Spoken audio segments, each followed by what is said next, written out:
Welcome to Miss Gali Vlog. Samahan niyo akong pakinggan ang part 7 ng ating story. Habang palakad kami ni Stella palabas ng condo unit niya, ay magkahawak ang kamay namin na para bang bagong magkasintahan. Hindi pa rin ako makapaniwala na may namagitan na sa amin. Ang maganda at sexy kong kumare na matagal ko na ring inaasam ay tuluyan ko nang nakuha ng buo. Ang maganda at nakakaakit niyang katawan ay napasa akin na. Kahit sobrang mahal ko ang aking asawa, nasilaw pa rin ako sa ganda ni Stella. Hindi ako makapaniwala sa aking sarili. PJ, sambit ni Stella. Bakit Stella? Tanong ko. May gusto lang akong sabihin bago ka umuwi. Nahihiyang sambit niya. Ano yun? PJ, huwag mo sanang isipin na pakawala akong babae ah. Bakit ko naman iisipin yun, Stella? Kasi, bumigay ka agad ako sa'yo. Sa'yo ko lang to naramdaman. Matagal na kasi akong may gusto sa'yo, PJ. Nainggit nga ako kay Jenny dahil sa kanya ka napunta. Huwag mo isipin yun. Kagustuhan nating pareho to. Walang personalan. May pangangailangan ka, may pangangailangan din ako. So magtulungan tayo. Natatawa kong sabi. Bakit? Hindi ka ba satisfied kay Jenny? Tanong ni Stella. Satisfied naman. Kaso sabi nga nila, variety is the spice of life. Masarap tumikim ng ibang putahe. Sagot ko. Ganon. Putahe lang pala ako para sa'yo. Nagtatampong baling ni Stella. Hindi naman sa ganon. Basta iba ka, Stella. Lagi mong napapagising ang pagkauhaw ko. Makita lang kita para akong nawawala sa sarili ko. Talaga? Tanong niya. Oo, tignan mo. Pauwi na ako pero parang gusto ko pang umulit sa'yo. Ha? Baka mag-alala na si Jenny. Inihiyang sagot niya. Pagkasabi niya noon, kinabi ko si Stella palapit sa akin. Hinalikan ko siya sa labi at gumanti naman siya. Akin ka lang ni Stella. Huwag kang papadol sa iba. Kundi, hindi mo na matitikman ulit ang naranasan mo kanina. Oo. Sa'yo lang ako. Ikaw lang ang gagamit sa akin, PJ. Medyo nahihiya niyang sagot. Makaraan ng ilang minuto ay nagdesisyon na akong umuwi na. At baka magduda ang asawa ko. Nagpaalam ako kay Stella at pareho kaming may ngiti sa labi bago naghiwalay. Habang papauwi, nakapag-isip-isip ako. Paano nga ba kung nabuntis ko si Stella? Sana pinigil ko na lang ang sarili ko kanina. Natalo ako ng aking kahinaan at kapusukan. Gago ka talaga, PJ. Hindi ka nag-iingat. Mura ko pa sa sarili. Kahit papaano, nakukonsensya din ako. Mahal ko ang asawa ko. Mahal ko si Jenny. Pero iba si Stella. Iba ang dating niya pagdating sa kama. Yung tipong makakarami ka talaga dahil sa nakakaakit niyang anyo. Pagkarating sa bahay, nakaramdam ako ng pagod. Dumiretso muna ako sa banyo para maligo.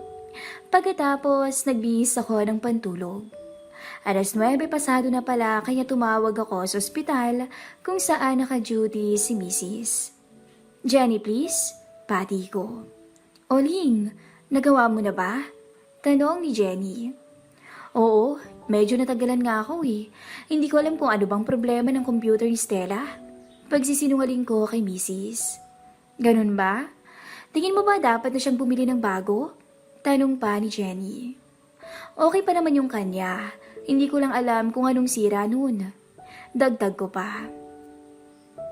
O sige, bukas kasi magsha-shopping kami Kung baka isuggest ko sa kanya magtingin-tingin na rin ng bagong computer. Lalabas kayo bukas? Tanong ko.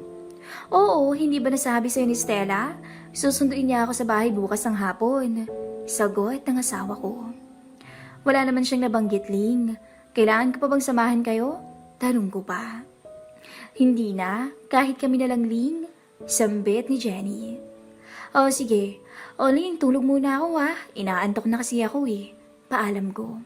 O sige, good night. Paalam din ang asawa ko. Pagkababa ng telepono, nahiga ako kaagad sa kama at iniisip pa rin ang nangyari sa aming dalawa ni Stella. Hindi pa rin ako kontento. Gusto ko pag maulit yun. Nakaidlip ako na ang huling larawan sa aking isipan ay ang makinis at sexing katawan ni Stella. Mahimbing ang pagkakatulog ko. Naalimpungatan lang ako dahil sa liwanag. Binuksan ko ang mata ko.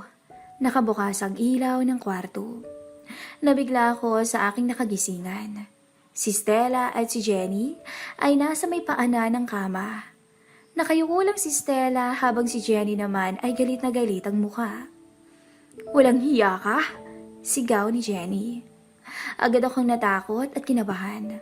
Sa puntong yun ay ang unang sumagi sa isipan ko ay baka nagsumbong si Stella kay Jenny tungkol sa namagitan sa amin.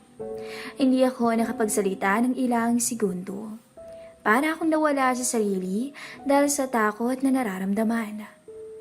Bakit? Natataranta kong tanong. "Nagmamaang-maangan ka pa, ha?" Sinabi na sa akin lahat ni Stella. Galit na balik ni Jenny. Ang alin? Anong pinagsasabi mo?" Patuloy ko pa rin pagkukunwari. Hindi mo alam? Hindi mo alam?" Paulit-ulit na sabi ng asawa ko. "Hindi nga." Baling ko naman. "Hindi pala ha? Stella, sabihin mo. Sabihin mo kung anong pinagtapat mo sa akin." Tumingin ako kay Stella. Hindi ito umiimik. Parang pati siya ay takot at parang itong maamong tupa sa tabi ng aking asawa. Nangibaling ko ulit ang tingin ko kay Jenny, nakita kong pasalubong ang palad niya sa aking pisngi. At isang malakas na sampal ang tumapo sa akin. "Walang hiya ka? Pati kaibigan at kumari natin tinalo mo. Masyado kang mahilig. Hindi ka makontento sa isa, PJ." Sigaw ni Jenny. Natameme lang ako. Hindi makapagsalita. Hindi ako makasagot. Huling-huli na ako. Wala na akong pwedeng gawing palusot. Alam na ni Jenny ang lahat. Alam na niyang nagtaksil ako sa kanya. Alam na niyang nagtikiman kami ni Stella. Pero bakit sinabi ni Stella? Akala ko ba may usapan kami na ililihim namin ang lahat? Akala ko ba uulitin pa namin yon? Pero bakit iba ang nangyari? Ang daming katanungan sa aking isipan na hindi ko lubos mawari dahil sa kinakaharap kong sitwasyon ngayon. "Sawa ka na ba sa akin, ha?" Dagdag pa ni Jenny. Sunod-sunod ang mga dumapo sa aking sampal. Hampas, suntok. Hindi ako umilag. Tinanggap ko lahat. "Sawa ka na ba sa akin? Kaya naghanap ka ng iba, PJ? Ha?" Paulit-ulit na sabi ng asawa ko. Hindi pa rin ako sumasagot.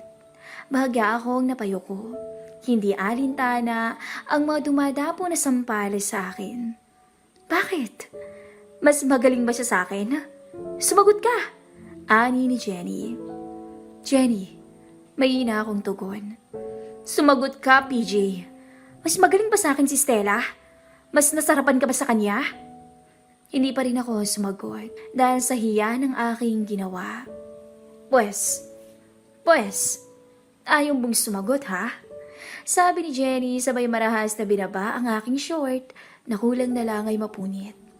Tinulak ako ni Jenny kaya napahiga ulit ako sa kama. "Jenny, ano ba to?" Bulalas ko. Ngayon mo sabihin sa aming dalawa ni Stella kung sinong mas magaling, PJ." Ani ni Jenny. Nabigla ako sa simulang gawin ni Jenny. Tuluyan niyang binaba ang boxers ko at binalandra ang pinakatatago ko. Hiyang-hiya ako ng oras na yon. Hindi ko na siya napigilan sa sobrang gulat. "Pipili ka sa aming dalawa kung sinong mas magaling, PJ."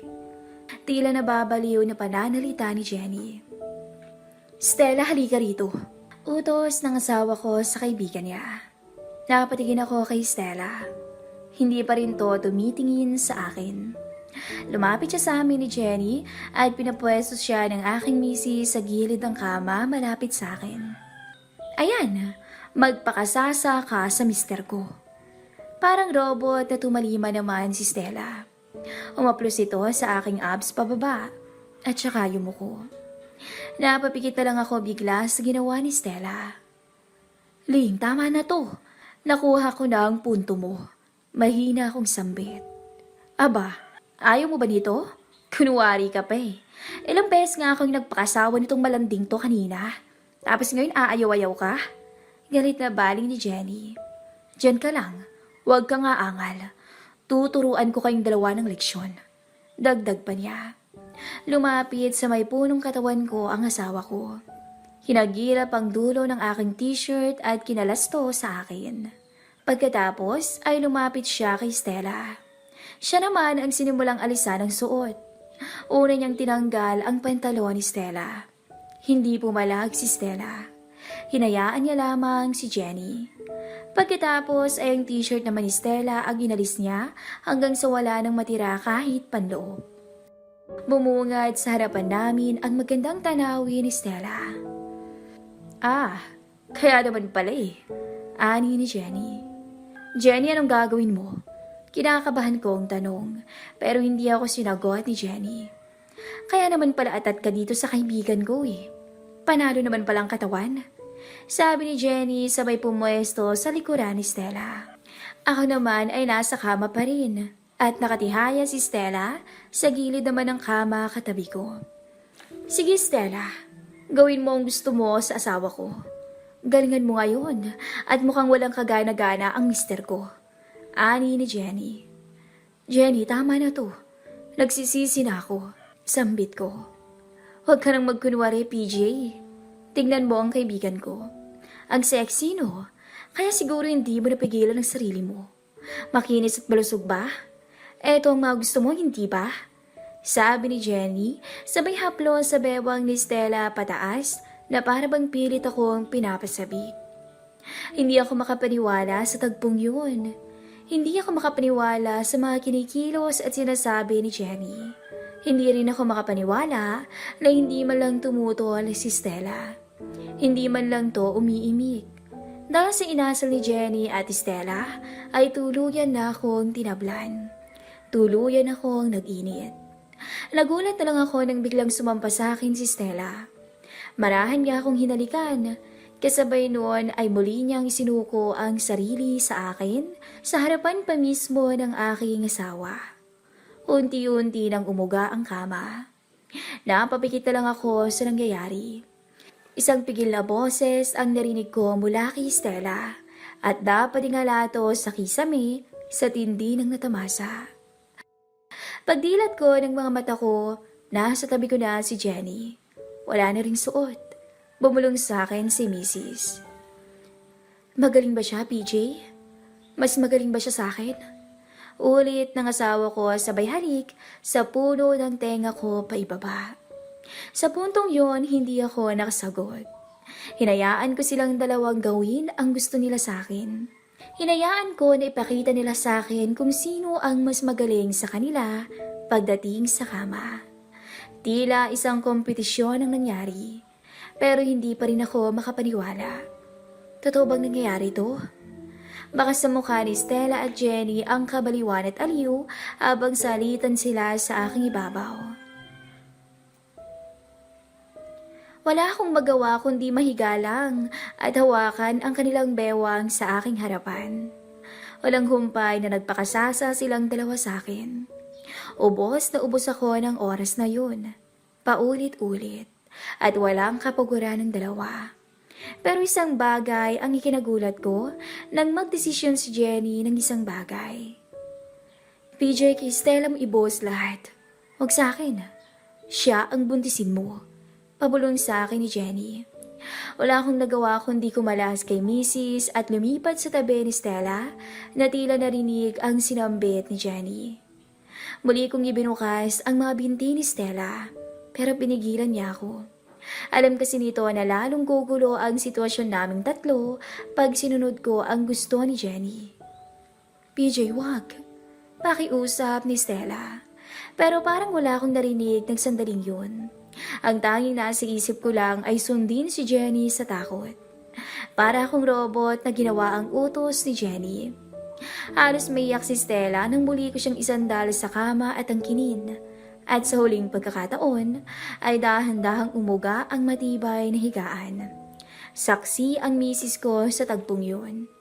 Maya-maya ay napapikit ako ng tuluyan kung marating ang rurok at sukdulan kay Stella. Hingal na hingal ako at pawisan. Pagdilat ko ng mata ko, nagulat ako dahil medyo basa ang short ko. Doon ko napagtanto na panaginip lang pala ang lahat.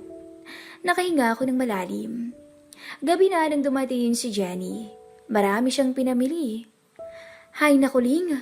Biglang sambit ni Mrs. na ikinabahala ko. Abangan ang susunod na kabanata ng ating story.